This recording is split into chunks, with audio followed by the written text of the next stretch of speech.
Donc très récemment, nous avons eu une assemblée plénière de la région Occitanie et à cette occasion, nous avons débattu sur les orientations budgétaires. Alors, qu'est-ce que c'est les orientations budgétaires? Eh bien, c'est quelles sont les priorités que la région et sa majorité, derrière notre présidente Carole Delga, eh bien, va porter dans ce budget 2018 qui va être notre 3e budget dans ce mandat. Le premier grand chantier, c'est l'action territoriale au service de l'emploi et de l'égalité des citoyens. Alors derrière ces termes, quelles sont les réalités? La réalité, c'est d'abord la priorité à la jeunesse et à la formation. Plus d'1 milliard d'euros dans notre budget vont être consacrés à ces enjeux. Ça veut dire bien l'ouverture de nouveaux lycées encore sur cette année 2018 et qui va se poursuivre bien sûr jusqu'à la fin du mandat, mais aussi toujours des politiques éducatives pour permettre à nos familles bien, de gagner un pouvoir d'achat. Nous avons déjà fait la gratuité des manuels, nous allons poursuivre sur cette logique. Nous avons aussi, dans cet enjeu d'égalité des citoyens, eh bien, donné aux différents territoires de nouveaux potentiels pour mieux répondre à leurs problèmes, parce qu'ils en ont. Nous développons eh bien, par exemple de nouveaux soutiens pour revitaliser les bourgs-centres de nos communes, mais bien sûr aussi sur des grands équipements dans nos métropoles qui ont besoin du soutien de la région, nous serons aussi là. Un des derniers aspects dans ce grand chantier auquel nous tenons particulièrement, c'est le logement social. La région Occitanie, elle sera aux côtés des communes, des intercommunalités qui veulent investir sur le logement social. Et nous sommes très inquiets sur ce chantier parce que les décisions gouvernementales ne vont pas inciter au développement du logement social. Or, c'est un enjeu très fort d'égalité entre les citoyens et entre les territoires. Le deuxième chantier, c'est la transition écologique et énergétique, mais que nous voulons concrète au quotidien.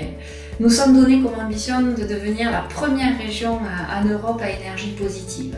Et pour ce faire, dans ce budget 2018, eh bien, nous mettons de nombreux financements pour des appels à projets, sur des solutions innovantes, bâtiments no watt, sur les énergies renouvelables qui sont portés par un certain nombre de groupes de citoyens dans nos territoires.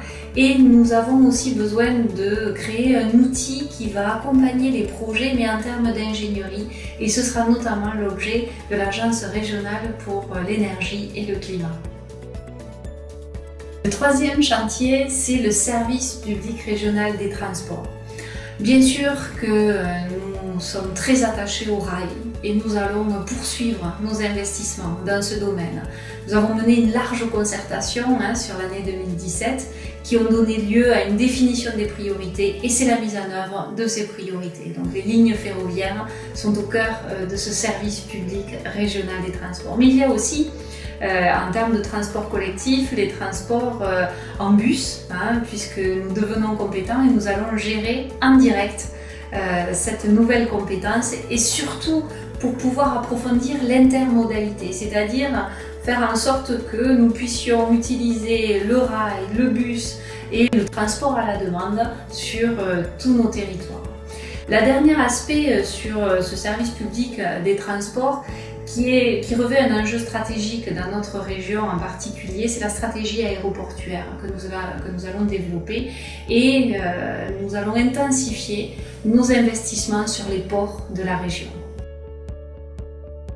Notre quatrième grand chantier, c'est le produit en Occitanie. Alors derrière le produit en Occitanie, il y a notre volonté de mettre en avant nos richesses régionales et surtout mettre en avant celles et ceux qui participent à leur création. Donc bien sûr, il y a l'agriculture, donc premier secteur d'emploi, l'agriculture et l'agroalimentaire.